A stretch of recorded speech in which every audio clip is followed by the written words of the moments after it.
সপোনটো অন্য দিনাৰ দৰেই আৰম্ভ হৈছিল। ফৰিং ফুটা জোনাকৰ পোহৰত জিলিকি উঠিছে আমাৰ গাঁৱৰ বৰ শিমলুজোপা।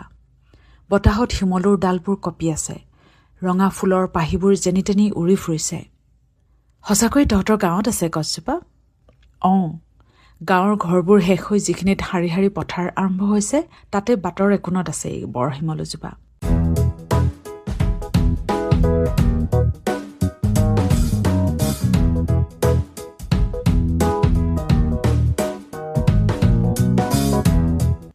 নমস্কাৰ, নিৰৱধিৰ ৬ষ্ঠ খণ্ডলৈ আপোনালোকক স্বাগতম জনাইছোঁ। আজি আপোনালোকলৈ আগবঢ়াইছোঁ অন্য এটি স্বৰচিত চুটিগল্প, শিৰোনামা বৰশিমলুৰ ভূত। নিৰুৱে আকৌ টোপনিতে বিৰবিৰাব লাগিছে। সেই শব্দত সাৰ পাই কোঠাৰ সিমূৰৰ বিচনাখনত খৰমৰাই উঠিল পূৰ্ণিমা। মোৰ শিতানতে থকা ফোনটো টানি লৈ তাই চালে। নিশা ২ বাজি গৈছে। ইতিমধ্যে নিৰুৰ অস্পষ্ট বিৰবিৰণিবোৰ ক্ৰমাৎ ডাঙৰ হৈ আহিছে। তাইক জগাই নিদিলে সিনিষাৰ দৰে আকৌ বিকট চিঞৰ মাৰি উঠিব নেকি? কথাটো মনলৈ অহাত খপজপকৈ পূৰ্ণিমা উঠি আহিল। নিৰু! আঁঠুৱাখন দাঙি লৈ নিৰুৰ কান্ধত ধৰি তাই লাহেকৈ জোকাৰি দিলে।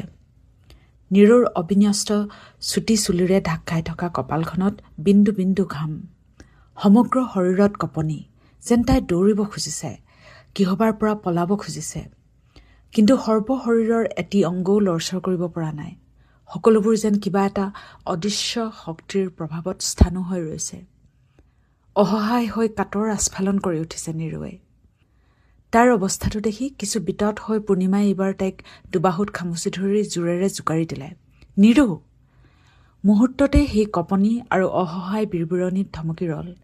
নিৰুৱে লাহেকৈ দুচকু মেলি চালে। তাইৰ দুচকুত এতিয়াও কিবা এক অজান যুঁজৰ ক্লান্তি, অসহায় আবেগৰ ছায়া।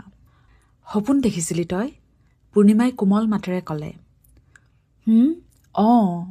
তোক টোপনিৰ পৰা জগালো নেকি আকৌ? বেয়া নাপাবি দেই, নাজানো কিয় যে ইমানকৈ বেয়া সপোনবোৰ দেখোঁ। নিৰুৱে দুখী দুখী ভাৱ এটাৰে ক'লে। বেয়া পোৱা নাই দে, কিনো দেখিছিলি সপোনত? সদায় দেখাৰ দৰেই সেই একেই। নিৰুৰ প্ৰায় নিৰুদ্বেগ উত্তৰ। বৰশিমলুৰ ভূতৰ সপোন দেখিছিলোঁ।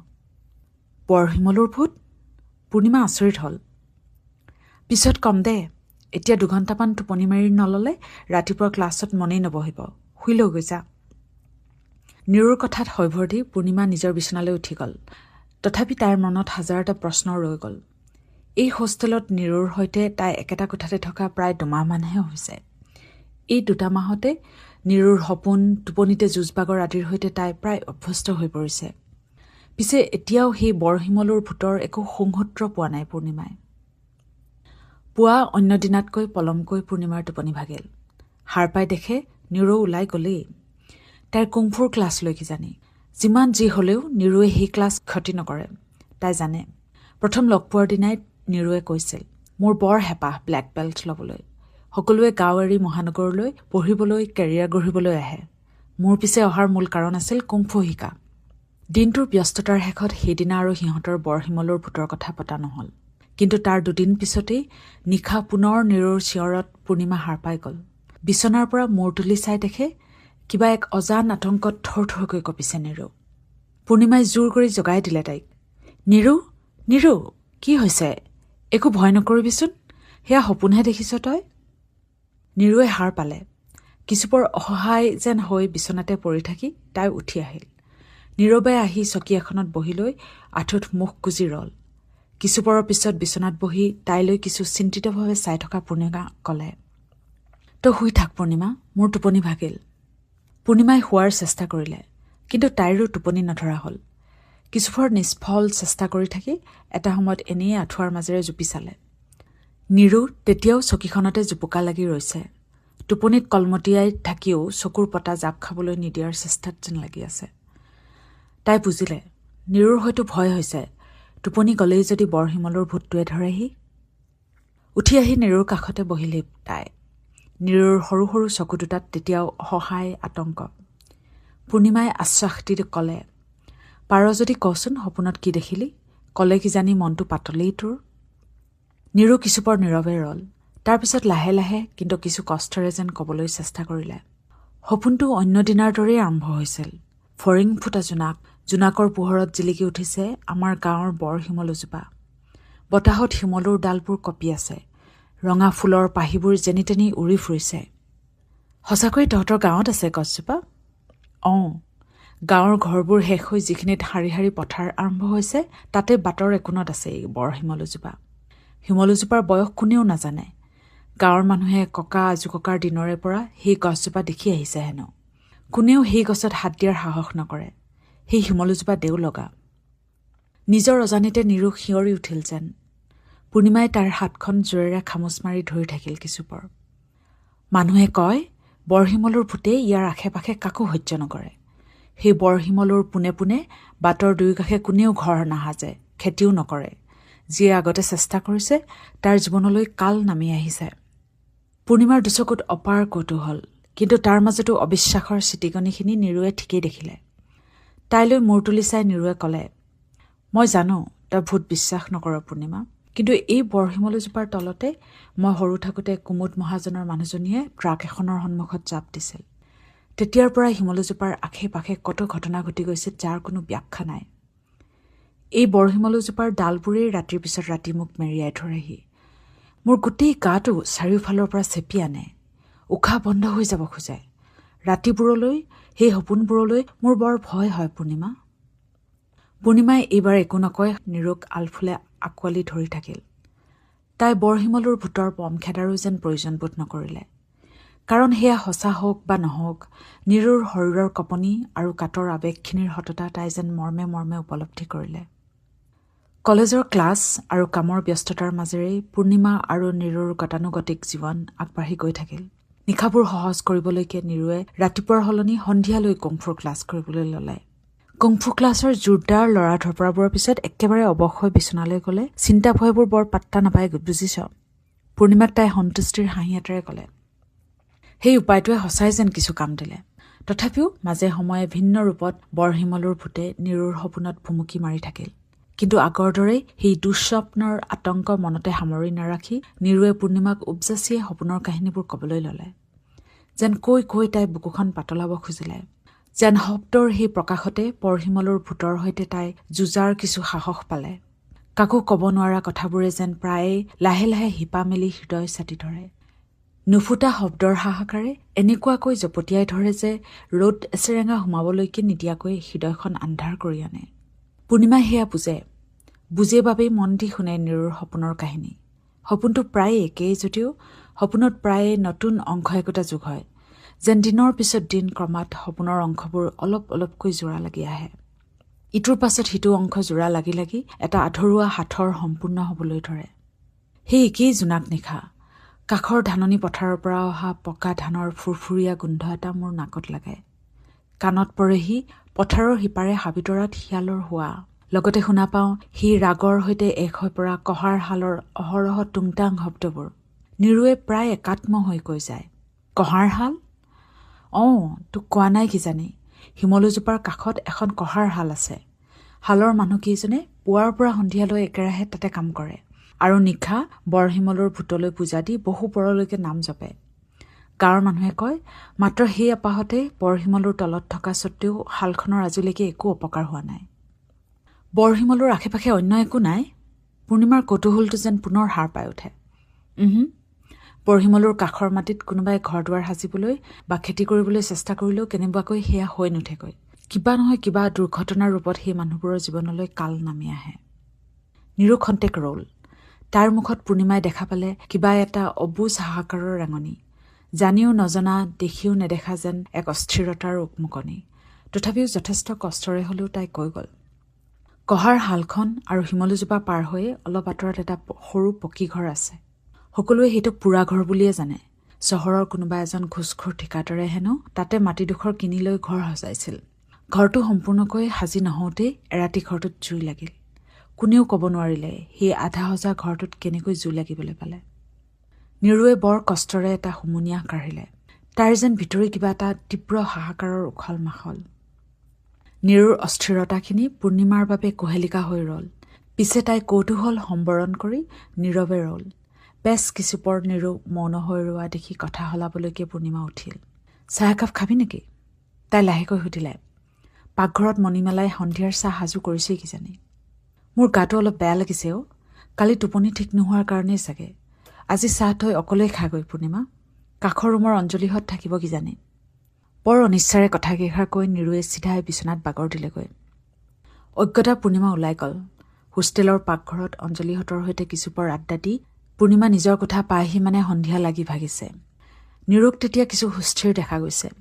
পূৰ্ণিমাই তাইলৈ লৈ অহা চাহ বিস্কুট খাই খাই তাই আনখন হাতেৰে ফোনটো তুলি ল'লে। কিছুপৰৰ পিছত ফোনৰ সিপাৰে মাকৰ মাত ভাহি আহিল। ভালে আছনে নিৰু? এই সন্ধিয়াখন পঢ়িবলৈ নলৈ ফোন কৰিলি যে? মাকৰ প্ৰশ্ন প্ৰায় আওকাণ কৰি নিৰুৱে পোনেই সুধিলে। মা, বৰশিমলুৰ তলৰ কঁহাৰ শালখন এতিয়াও আছেনে?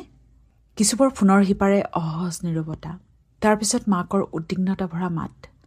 মাজনী, আকৌ বৰশিমলুৰ ভূতে তোক অশান্তি কৰিছে নেকি?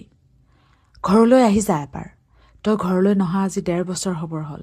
মইদুল বেজে ভালকৈ জাৰি দিয়া তেল এটোপা তোৰ মূৰত পিহি দিলেই সেইবোৰ নোহোৱা হ'ব। আৰু মাকৰ কথাৰ মাজতে ৰখাই কিছু বিৰক্তিৰে নিৰুৱে কৈ উঠিল। মই ঠিকেই আছো মা। মইদুল বেজে বহুত জাৰিলে। সেইবোৰে কিমান কাম কৰে দেখিলিয়েইচোন। তথাপিও এবাৰ মই পঢ়িবও লাগে মা, পিছত কথা পাতিম দে, কৈ নিৰুৱে ফোনটো কাটি দিলে। কোঠাৰ ইটো মূৰত মুখামুখিকৈ থকা টেবুলখনত কিতাপৰ পৰা মূৰ তুলি চাই থকা পূৰ্ণিমাৰ চকুৱে চকুৱে পৰিল। একো মাত নামাতি খপজপকৈ পূৰ্ণিমাই পুনৰ নোটবুকত লিখাত লাগিল। তাইৰ দৃষ্টিৰ পৰা আঁৰ হ'বলৈকে যেন নিৰুৱে সেই নিশা এপৰলৈকে কিতাপত মূৰ গুজি ৰ'ল। কিন্তু ভিতৰি এক বিদ্ৰোহ আৰু নিৰাশাই চেপি ধৰিলে তাইক। নাই, নাযায় তাই ঘৰলৈ। এই হোষ্টেলৰ চাৰিবেৰৰ মাজতে বহুত নিৰাপদ তাই, বহুত সুখী। পিছদিনাৰ পৰা নিৰুৱে ইটোৰ পাছত সিটোকৈ নতুন নতুন উপায় উলিয়াবলৈ আৰম্ভ কৰিলে। দুঃস্বপ্নৰ পৃথিৱীখনৰ পৰা, বৰশিমলুৰ বন্ধনৰ পৰা নিজকে ৰক্ষা কৰাৰ বাবে। পূৰ্ণিমা হৈ ৰ'ল সেই সকলো নিৰন্তৰ প্ৰচেষ্টাৰ একমাত্ৰ সাক্ষী। লাহে লাহে নিৰুৰ সেই ঐকান্তিক চেষ্টাৰ জোৰতে যেন সপোনবোৰৰ তীব্ৰতা আৰু সঘন আমনি আগতকৈ কমি আহিল। কলেজৰ ক্লাছ, চিটিবাছৰ অহা যোৱা আৰু হোষ্টেলৰ হাঁহি কান্দোনৰ মাজেৰে গভীৰ হৈ আহিল পূৰ্ণিমা আৰু নিৰুৰ আন্তৰিক বান্ধোন। হোষ্টেলৰ সেই গতানুগতিক জীৱনৰ মাজত ডুবি থাকি দুয়ো বৰশিমলুৰ ভূতৰ সপোনবোৰ প্ৰায় পাহৰি যোৱাৰ উপক্ৰম হওঁতেই এদিন কলেজৰ পৰা উভতি আহি হোষ্টেলৰ কোঠাত সোমাই পূৰ্ণিমা উৎসৱ খাই উঠিল। নিৰু কোঠাৰ মজিয়াত লেপেটা কাঢ়ি বহি আছে। তাইৰ উখহি উঠা দুচকুত এক শূন্য দৃষ্টি। নাক মুখ ৰঙা হৈ পৰিছে। অবিন্যস্ত চুলি কাপোৰ একোলৈকে যেন তাইৰ খেয়াল নাই, যেন অলপ আগতে তাইৰ মাজেৰে এজাক বলীয়া ধুমুহা পাৰ হৈ গৈছে। এডাল থেৰু হেৰুওৱা লতাৰ দৰে তাই বিচনাতে আউজি মূৰটো পেলাই থৈছে। পূৰ্ণিমা শংকিত হৈ উঠিল। কলেজৰ বেগটো কোঠাৰ একাষে পেলাই তাই প্ৰায় দৌৰি অহা দি আহি নিৰুৰ কাষ পালেহি। নিৰু, কি হ'ল তোৰ? গা বেয়া নেকি? নে কালি ৰাতি আকৌ সপোন দেখিলি? ৰাতিপুৱাচোন ঠিকেই দেখিছিলোঁ তোক। তাইৰ ওপৰা ওপৰি প্ৰশ্নৰ উত্তৰ দিবলৈকো যেন নিৰুৰ শক্তিৰ অভাৱ। এনে এটা দৃষ্টিৰে তাই পূৰ্ণিমালৈ চালে। তাইৰ কাষত মজিয়াত পূৰ্ণিমা বহি পৰিল। নিৰুৰ কপালত হাতখন থৈ চালে। এক ভকভকীয়া উত্তাপত বিদ্ধ নিৰুৰ সমগ্ৰ শৰীৰ। কি হৈছে নিৰুজনীৰ? পূৰ্ণিমাই পুনৰ কিবা সুধিবলৈ পোৱাৰ আগতেই নিৰুৱে হুকহুকাই কান্দি পেলালে। পূৰ্ণিমা আচৰিত হ'ল। অতদিনে তাই নিৰুৰ দুচকুত মাথো দেখি আহিছে ভয় আৰু আশংকাৰ এজাৰবুলীয়া ৰং। কিন্তু আজি যে নিৰুৰ দুচকুৱেদি বৈ আহিছে এটা হাতুৰঙী অনুভৱৰ নিজৰা, যেন হৃদয়ত বহুদিন ধৰি গোট মাৰি থোৱা অলেখ অপাৰ যন্ত্ৰণা, খং, ক্ষোভ আৰু হতাশাৰ বন্যা। আজি মই বৰশিমলুৰ ভূতটো বিচাৰি পালোঁ পূৰ্ণিমা। চকুপানীখিনি মোহাৰি লৈ নিৰুৱে কৈ উঠিল। বৰ শান্ত কিন্তু কৰুণ তাইৰ কণ্ঠস্বৰ। কি কৈছ তই এইবোৰ? মই একোকে বুজিব পৰা নাই। তাই একো নকৈ সিদিনাৰ বাতৰি কাকতখন পূৰ্ণিমালৈ আগবঢ়াই দিলে। চকুৰে ইংগিত কৰি দেখুৱালে প্ৰথম পৃষ্ঠাৰ বাতৰি এটালৈ। বাছ দুৰ্ঘটনাত 2জনৰ মৃত্যু। পূৰ্ণিমাই বাতৰিটো পঢ়ি গ'ল। আমবাৰীৰ পৰা যোৰহাটলৈ যোৱা বাছখনৰ ট্ৰাকৰ সৈতে আগনিশা মুখামুখি সংঘৰ্ষ। বহু যাত্ৰী আহত হৈছে। তাৰে 2গৰাকীৰ হস্পিটেলত মৃত্যু।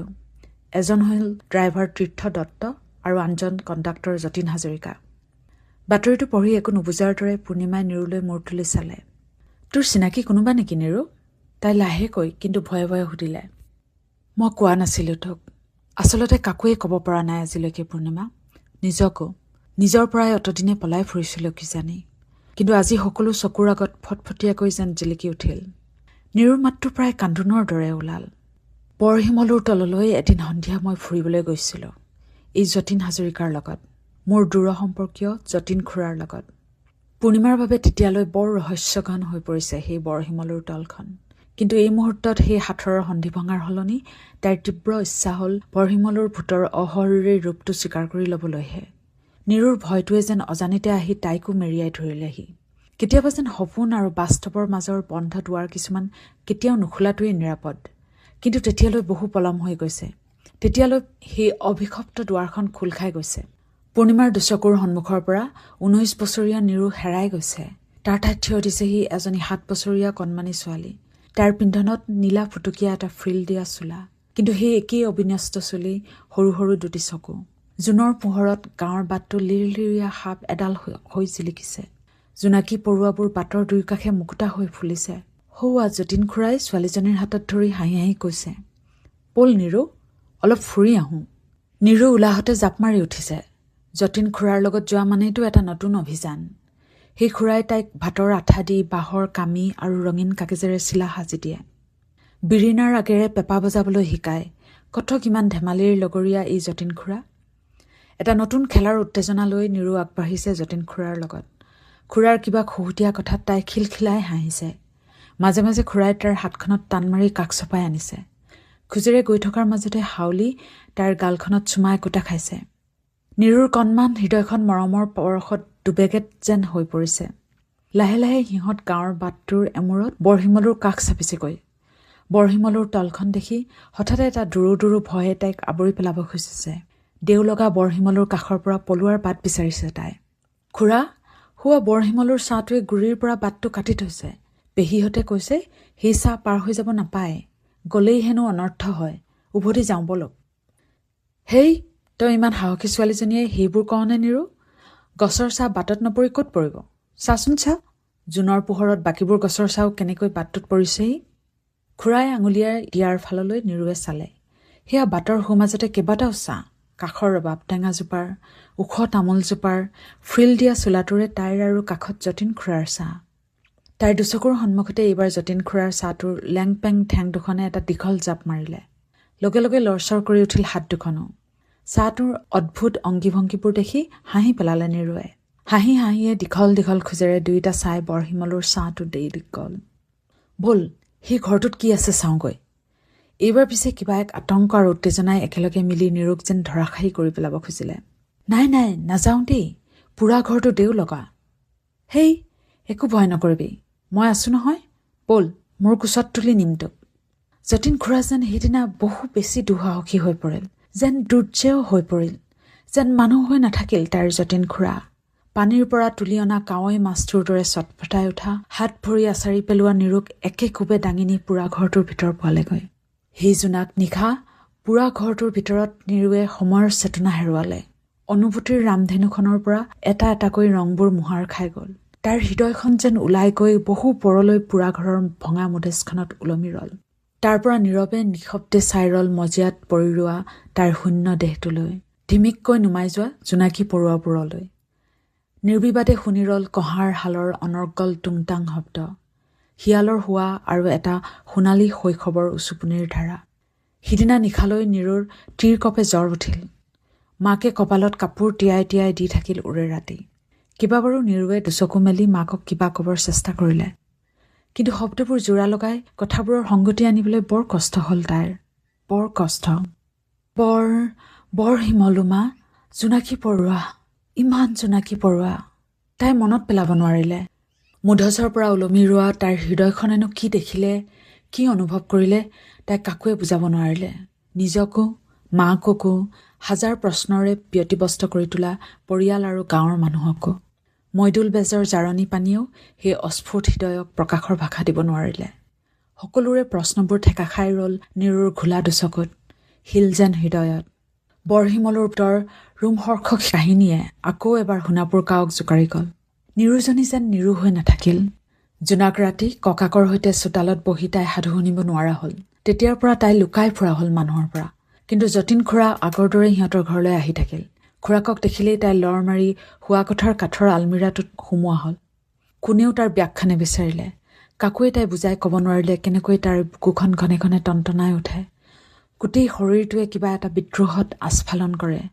ৰাতিৰ পিছত ৰাতি বৰশিমলুৰ ডালবোৰে কেনেকৈ মেৰিয়াই ধৰি তাৰ উশাহ বন্ধ কৰি পেলাব খোজে। প্ৰচণ্ড ক্ষোভ আৰু যন্ত্ৰণাত যেন ফাটিহে পৰিব নিৰু। তেনেকুৱা অসহ্য পৰিৱেশটোৰ পৰা প্ৰথম সুযোগটোতে ওলাই আহিলোঁ মই, বুজিছ। ইতিমধ্যে চকুপানীৰে পূৰ্ণিমাৰ হালধীয়া টি চাৰ্টৰ সন্মুখ ভাগ তিতি গৈছে। বাক ৰুদ্ধ হৈ পৰিছে তাই। তেনেকৈয়ে নিৰুক আঁকোৱালি লৈ তাই কোনোমতে মাথো ক'লে, চা নিৰু, সেয়া শেষ হৈ গ'ল, সকলো শেষ আছে। নিৰুৱে ভগ্ন কণ্ঠেৰে তাকে দোহাৰিলে, শেষ, সকলো শেষ আছে। কিন্তু মইতো কিবা এটা কৰিব পাৰিলোহেঁতেন, কাৰোবাক ক'ব পাৰিলোহেঁতেন, বন্ধ কৰিব পাৰিলোহেঁতেন, কিবা এটাতো কৰিব পাৰিলোহেঁতেন, নহয় পূৰ্ণিমা? পূৰ্ণিমাই একো উত্তৰ নিদিলে। তাই জানে এইবোৰৰ উত্তৰ বিচৰাৰ সময় কেতিয়াবাই পাৰ হৈ গৈছে। হয়তো নিৰুৱেও সেয়া জানে। সেইবাবেই তাৰ পিছত বহু দিনলৈ দুয়োৰে মাজত বৰশিমলুৰ ভূতৰ প্ৰসংগ নোলাল। বহু দিনলৈ নিৰুৰ বিৰবিৰণিত পূৰ্ণিমাৰ টোপনিও নাভাঙিল। কিন্তু সকলোৰে অজানিতে নিৰুৱে বুকুৰ সেই বিষটো লৈ ফুৰিলে, কঢ়িয়াই ফুৰিলে সেই হেঁতেনবোৰৰ অসহায় হাহাকাৰখিনি। তাৰ মাজতে শিৱৰাত্ৰিৰ দিনটো পালেহি। পুৱাতে চুলি তিয়াই চাদৰ মেখেলা পিন্ধি হোষ্টেলৰ ছোৱালীবোৰ জাকে জাকে ওচৰৰ শিৱ মন্দিৰটোলৈ ওলাল। অঞ্জলি পূৰ্ণিমাকে ধৰি হোষ্টেলৰ কেইবাজনী ছোৱালীৰ লগ হৈ নিৰুৱেও গৈ মন্দিৰত ভৰি থলেগৈ। শিৱ মন্দিৰৰ শাৰী শাৰী চাকি, ধূপৰ সুগন্ধি, টিলিঙাৰ নিৰন্তৰ শব্দই উদ্বেলিত কৰি পেলালে নিৰুৰ দেহ মন। কি এক অপৰূপ আধ্যাত্মিক পৰিৱেশ, যেন যোৱা বেছ কিছুদিন ধৰি এই সুৰকে বিচাৰি আছিল তাই, যি সুৰে সেই মুহূৰ্তত তাইক এৰি যোৱা হৃদয়খন স্থাপন কৰিব, হেৰুৱা অনুভূতিৰ ৰংবোৰ ঘূৰাই আনিব, বাস্তৱৰ এটা সুগভীৰ ভেটি গঢ়িব তাৰ মাজত। দেৱমূৰ্তিৰ সন্মুখত আঁঠুলৈ চাকি গেছি জ্বলোৱাৰ সময়ত, পূজাৰীৰ অনৰ্গল মন্ত্ৰপাঠৰ সময়ত নিৰুৱে এক মনে তাকেই প্ৰাৰ্থনা কৰিলে তাইৰ সেই অতীত হৈ যোৱাৰ বাবে, বৰ্তমান কেৱল বৰ্তমানৰ হৈ ৰোৱা বাবে, এটা নতুন আৰম্ভণিৰ বাবে। নিৰুৰ কাষতে আঁঠুলৈ তাইৰ অজানিতে পূৰ্ণিমায়ো যেন নিজৰ প্ৰাৰ্থনাত তাকেই দোহাৰিলে। পূজা অৰ্চনা সামৰি সিহঁত উঠিল। হোষ্টেলৰ বাকীবোৰৰ সৈতে পূৰ্ণিমা আৰু নিৰুৱেও কংক্ৰিটৰ বিশাল শিৱলিংগৰ চাৰিওফালে ধীৰ গতিৰে খোজ দিলে। কোনে জানো ক'লে, ৩ পাক দিব লাগে দেই, ৩ পাক। ৩ নম্বৰ পাকটোত মানুহৰ ঠেলা হেঁচাত নিৰুৰ তন্ময়তা ভাঙিল। ভাঙৰ উৎকট গোন্ধ এটা তাইৰ নাকত লাগিল। পিছলৈ ঘূৰি চাই দেখা পালে সিহঁতৰ কাষতে দুজন থুলন্তৰ মানুহ ইচ্ছাকৃতভাৱেই তাইৰ কাষৰ অঞ্জলিৰ ফালে ঠেলা দিছেহি যেন। এনেতে পূৰ্ণিমাই চিঞৰ মাৰি উঠিল, ক'ত হাত দিছে অসভ্য কৰবাৰ? মাথো এটা ছেকেণ্ডৰ বাবে নিৰুৰ চকুত পৰিল শিৱলিংগৰ ফালে ঠেলা মাৰি নি অঞ্জলিৰ কঁকালত সেই মানুহজনে হাতখনেৰে মেৰিয়াই ধৰিব খুজিছে। অঞ্জলিৰ মুখখন বিকৃত হৈ উঠিছে। ছেকেণ্ডৰ ভিতৰতে পূজাৰ থালখন পূৰ্ণিমাৰ হাতত দি নিৰু বলিয়া বাঘিনীৰ দৰে জঁপিয়াই পৰিল। পলকতে সেই মানুহটোৰ হাতৰ মুঠিত ধৰি লৈ ওলোটাকৈ পকাই পেলালে তাই। মুহূৰ্ততে ফৰেং চিটিকা দিয়া মানুহবোৰে দূৰৰ পৰা মাথো দেখা পালে সেই থুলন্তৰ মানুহটোৱে ভীষণ যন্ত্ৰণাত হাউলি পৰিছে আৰু বলিৰ পথাৰ দৰে কেঁকাবলৈ ধৰিছে। একোলৈকে ভ্ৰক্ষেপ নকৰি নিৰুৱে মানুহটোৰ দেহত ওপৰজোপৰি ঘোচা সোধাবলৈ ধৰিলে। পূৰ্ণিমাই অবাক হৈ দেখা পালে নিৰুৰ মুখৰ ৰং বাৰে বাৰে সলনি হৈছে। হাতৰ মুঠিৰ জোৰত যেন ফাটি পৰিব ধৰিছে তাৰ দুবাহুৰ পেশী। মানুহটোৱে তেজ বটিয়াবলৈ আৰম্ভ কৰা দেখিহে পূৰ্ণিমাৰ যেন সম্বিত ঘূৰি আহিল। অঞ্জলিৰ সৈতে মিলি দুয়ো নিৰুক জোৰ কৰি টান মাৰি আঁতৰাই আনিলে। প্ৰত্যক্ষদৰ্শী কোনোৱেই সিহঁতৰ কাষ চপাৰ হয়তো সাহস বা প্ৰয়োজনবোধ নকৰিলে। নিৰুক ক্ষান্ত হোৱা যেন দেখা পাই হোষ্টেলৰ ছোৱালীকেইজনী এটা সময়ত উভতিল। কৰবাত চিটিকি পৰি ৰোৱা পূজাৰ প্ৰসাদ, ধূপ, চাকি বুটলি অনাৰ আৰু সৎ নগল সিহঁতৰ। গোটেই বাটচোৱা টু শব্দ এটাও নকৰাকৈ পূৰ্ণিমা আৰু নিৰুৱে নীৰৱে খোজ দিলে। যিমানেই খোজ আগবঢ়ালে সিমানেই নিৰুৰ বুকুখন যেন পাতল হৈ আহিল, যেন হাহাকাৰবোৰে অতীতৰ বুকুলৈ উভতি যোৱাৰ এটা বাট বিচাৰি পালে। সকলো যেন নীৰৱ হৈ পৰিল আজি। হোষ্টেলৰ দুৱাৰমুখ পোৱাৰ সময়ত পূৰ্ণিমালৈ ঘূৰি চাই নিৰুৱে মুকলি হাঁহি এটাৰে ক'লে, বৰশিমলুৰ ভূতটোৱে মোক আৰু আমনি কৰিব নোৱাৰে পূৰ্ণিমা। ভূতটো ঘূৰি গৈছে শিমলুৰ বুকুলৈকে চিৰদিনৰ বাবে।